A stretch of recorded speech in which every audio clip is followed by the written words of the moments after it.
Welcome to Engage Math Pre-Algebra Lesson 32, Problem 6.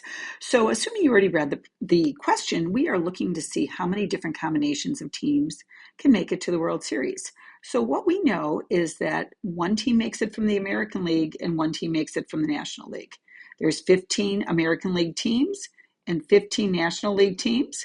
So the way we get the total different combinations, the total number, is by multiplying those two numbers together. So there's 225 different combinations of teams.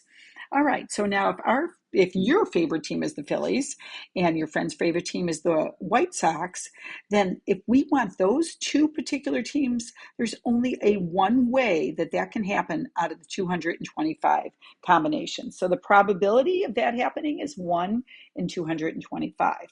Okay, now odds are a little bit different because odds talk about the number of ways we can get a win or a favorable outcome over the number of ways we can lose or get a non-favorable outcome. And this is considered to be the odds in favor. We already know how probability works. So let's look and see how we can convert odds into probability. Okay, so we're already making the assumption that the Phillies and the White Sox made it to the World Series.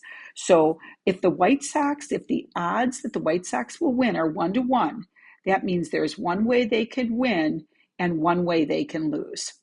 Okay, so what that means is the probability is going to be their chances of winning over the total chances, which is the 1 plus the 1 is how we're getting that 2 in the denominator. So if the odds are 1-to-1, the probability of the White Sox winning would be 1-to-2.